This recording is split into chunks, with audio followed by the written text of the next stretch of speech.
It's Monday, July 22, 2024. This is CVM News at noon. I'm Nika Lewis. Following the passage of Hurricane Beryl, the People's National Party is criticizing the nation's electricity infrastructure. Opposition leader Mark Golding says there must be contingency planning in place to build Jamaica's disaster resilience. He was addressing supporters at a meeting in East Central St. Catherine at the weekend. We have seen the aftermath of the hurricane, and it's clear that Jamaica has some lessons to be learned. It is a wake-up call. You know, the way in which the electricity distribution system has been so badly impacted and the time it is taking to respond to it and to set it right indicates that we need to approach the restoration of the electricity distribution system with very much in mind the need to make it more resilient. We also know that having the electricity system being the only source of power for the water supply in parts of Jamaica is a vulnerability which has made the situation that much harder for residents and farmers. Quickly as possible. Sections of Clarendon are still without light or water since the passage of Hurricane Beryl. Member of Parliament for South East Clarendon, Colonel Charles Jr., visited the constituency to examine the progress. But I want to assure you, as Minister Vaz has, that our intention is to get light back to all as quickly as possible. As it relates to the Kemps Hill pumping station, which accounts for a large part of Southwest Clarendon and a large part of the Rocky Point division of Southeast Clarendon, we have been assured that that should be energized by Tuesday, but we're still going to be in talks with NWC to see what can happen between this time, but between now and then. Until then, we're trying to see if we can do as much trucking as possible. For those persons who still have issues, whether it is related to light or water, again, reach out to us, P. Charles Jr. or to Minister Vaz. While in other news now, the Archbishop of Canterbury, Justin Welby, recently announced the Anglican Church's endowment of £100 million to descendants of those affected by the church's involvement in the slave trade. But some ask, is this enough? Speaking on Lead Story recently, Anglican authorities explain it's one step at a time. Just to note that the Archbishop, in his own words, has noted it is really a social impact fund. It is not to compensate. In fact, he sees it as being very inadequate.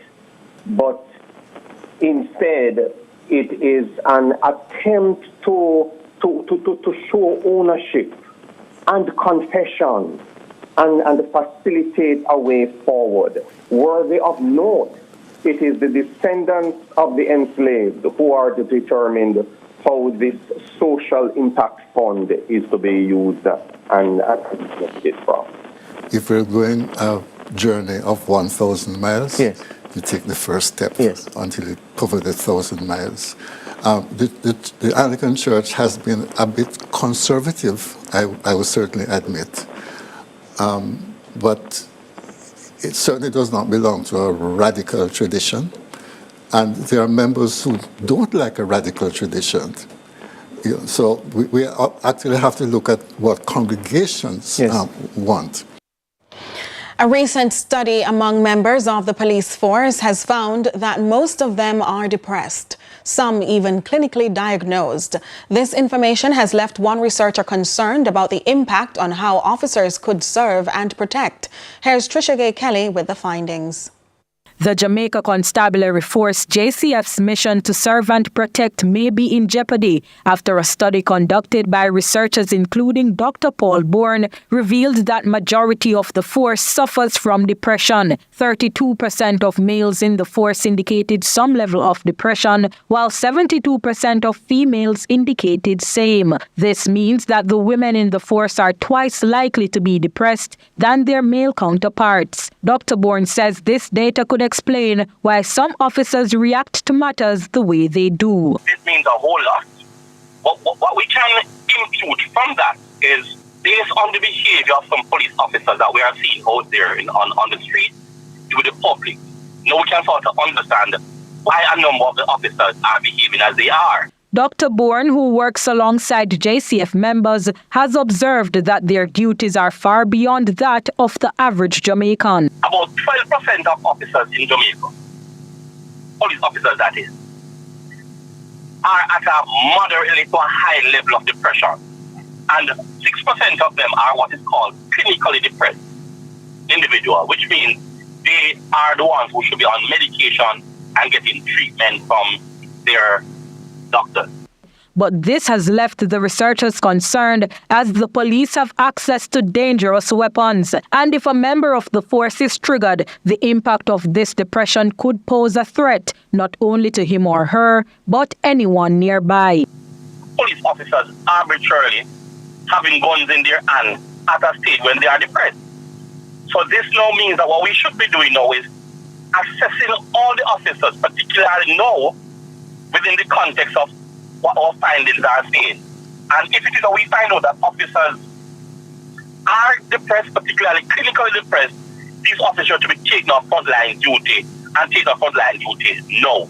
The JCF has approximately 12,000 members. Of that number, a little over 1,000 members form the research sample. Dr. Bourne is adamant assessment must begin now. Trisha Gay Kelly, CVM News. Thanks, Trisha Gay, and we'll take a closer look at those findings in our discussion segment right after this break.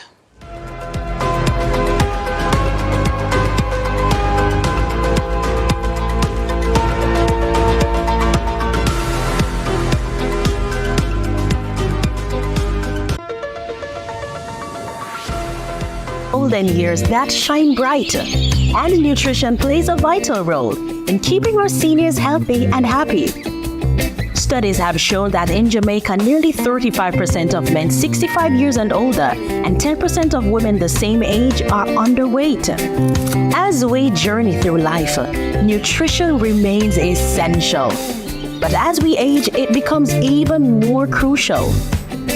Many older adults face nutritional challenges, and inadequate nutrition with the management of non-communicable diseases contributes to or worsens their well-being.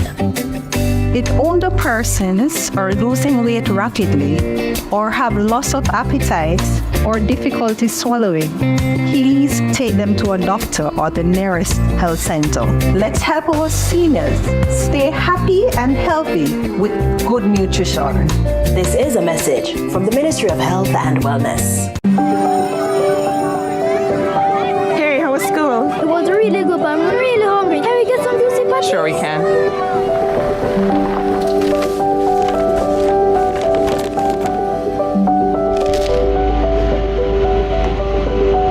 I never see a boil up patty like you.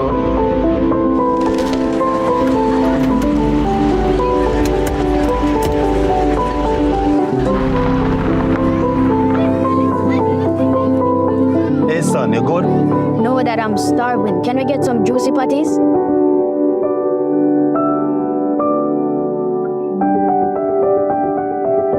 Celebrating over 40 years of everyday moments. Hello Jamaica, my name is Daniel Hewitt. The last time you saw me, I was graduating Distinction College. I now reside in the city of Brooklyn, New York, where I work at a prominent nursing home. I've always wanted to become a nurse, but being a single mother and living on my own made my dream of becoming a nurse seem far-fetched. Checking out different schools and different programs, I chose Distinction College because of their affordable tuition, flexible schedule, and their hassle-free registration process. Distinction College offers different programs in nursing such as pediatric nursing, geriatric nursing, practical nursing, and even phlebotomy. Because of the training I got at Distinction College and the international certification, I am now licensed by the New York State Department of Health to work as a CNA in the state of New York. And it all started at Distinction College. I took that step. You can do it too. Choose Distinction College.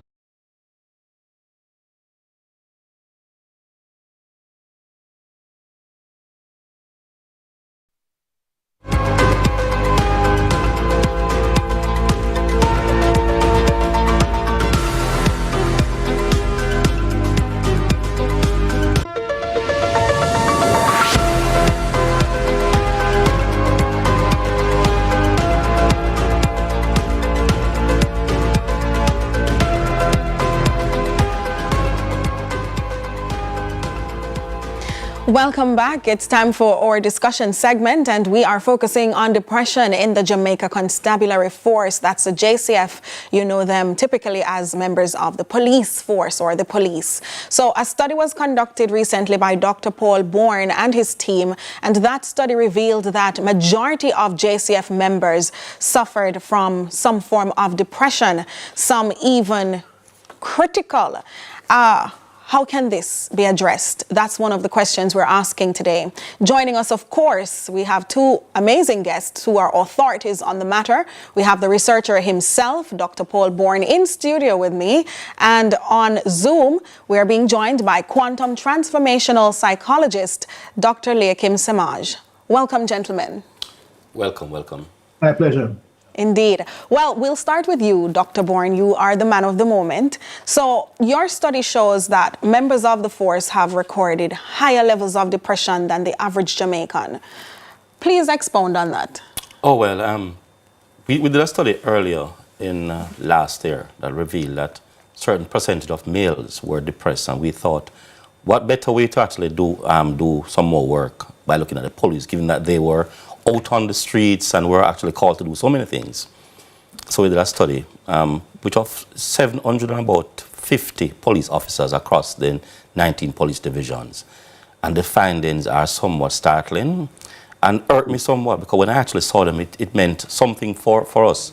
When you see a number of things that are happening on the streets in terms of police being aggressive and police doing some things that you really wonder why they'll be doing that. When you look at the number for depression, you understand clearly why it is a number of these police officers are behaving as they are. And you mentioned that it was puzzling because based on what you have uncovered, their numbers, the number of depression among police men and women is seemingly higher than the average Jamaican. And that is the part that actually was somewhat puzzling. We're talking about some 30% of police males who are depressed and 60% of police females that are depressed. And that says a whole lot to me. And that was before they went on deal with what happened in terms of hurricane. And I'm saying if so many police officers are depressed, it means that 3 in every 10 police officer who is a male is depressed, and 7 out of every 10. And you're likely to see a male police officer interact with a male police officer. So, I mean, if these individuals are depressed, and it was something like 6%, about 8% are clinically depressed in terms of using Beck Depression Index. Yes. And with those figures, I'm saying to myself that it's highly likely that you'll meet a police officer on the road who is highly depressed, and you could actually have significant trouble understanding that police officer and actually having a confrontation with that officer because of how he is in terms of his mental state. Dr. Semaj, I'd like to bring you in on the discussion because majority of the force is men. Does this raise concern about the level of attention given to men's mental health? Absolutely. And our issue in Jamaica, well, in general, men have a very low health-seeking behavior. Huh? They don't seek help. And in the absence of not seeking help, there's all the issue of self-diagnosis and self-medication and inappropriate responses. Because I know of a number of actual situations where policemen have shared with me the kind of, let's call it destructive behaviors that they engage in so as to alleviate the stressor, alleviate the depression. And once you start talking about depression, you're looking at issue now, next is issue of violence. And whether to self or to someone else. Yes. So the coping mechanism. So it's really absolutely necessary that, especially if a policeman goes through some kind of an episode, say he has a fatal shooting, he has a confrontation, that there be some kind of debriefing, some process to help him to resolve it. Because if he does not resolve that in a structured manner, he will now incorporate it into his behavioral disposition and use whatever means he has to do so while on the beat, which could be disastrous either for him or for the public. Indeed. But we also want to find out, to what extent do you believe that depression affects members of the force based on the nature of their jobs? Because you did mention especially ones who may come across certain violent episodes where they are probably targeting high-valued targets and certain types of criminals. And I want to bring in Dr. Bourne on that aspect of the study soon. But you first, Dr. Samaj. But no, it is almost expected. Listen, you there reporting the news are not very different in terms of the probability, because I've had a number of persons who reporting the drama and the trauma of the news day after day after day. It starts taking their toll on them. A number of news reporters have been referred to me for coping, because again, it is taking a toll on them. So just imagine the policeman who is now the first responder who's on the scene of the situation. It's important for them to get the kind of help required, because if not, as I said, self-medication, and that's a euphemism for all kinds of other things, and inappropriate coping mechanisms come into play. Based on the data, Dr. Bourne, those with higher levels of depression, are they in a specific division within the force? We actually found out that it was sort of widespread. But what we found fascinating, though, when we actually disaggregated the data, was that a number of persons who are in the general area of policing were the ones who were most depressed. Now, it means that those are the ones who are interacting with the public. And that is where the trouble is, because you're saying if the police officer who is more likely to be depressed is in the general area, deal with the public. So they're rank and file The crowds? rank and file police officers who are actually going through quite a lot of trauma. And what there's not in the force is some mandatory assessment of depression among officers. So I wanted to know how those things are handled in the force from what you've seen. Well, it's quite a lot. What happens, Dr. Samaj actually mentioned it in terms of policemen going through a trauma, he or she going through a trauma, and referring to that, the counseling unit. We're not referring to that, no, we're talking about generally police officers should be actually placed under some depression assessment because they're dealing with the public. And I'm saying, if you give an officer a gun, and we're saying 3 out of every 10 male and 7 out of every 10 female, so you're likely to have a police officer with a gun who is interacting with the public. And that is the danger that we're actually talking about.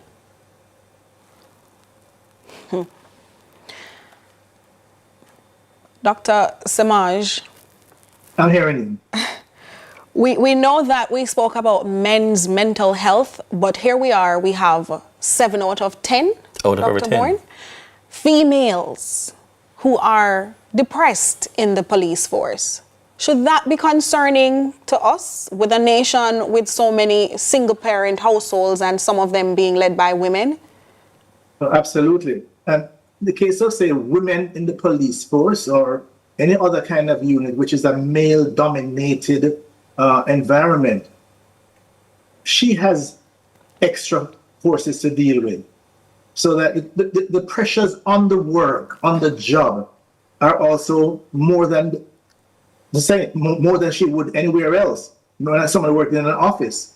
So it is not unusual for women in male-dominated environments to come under greater stresses, and as a result, I mean, again, scores on depression scale would actually go up because, I mean, coping mechanisms are being taxed.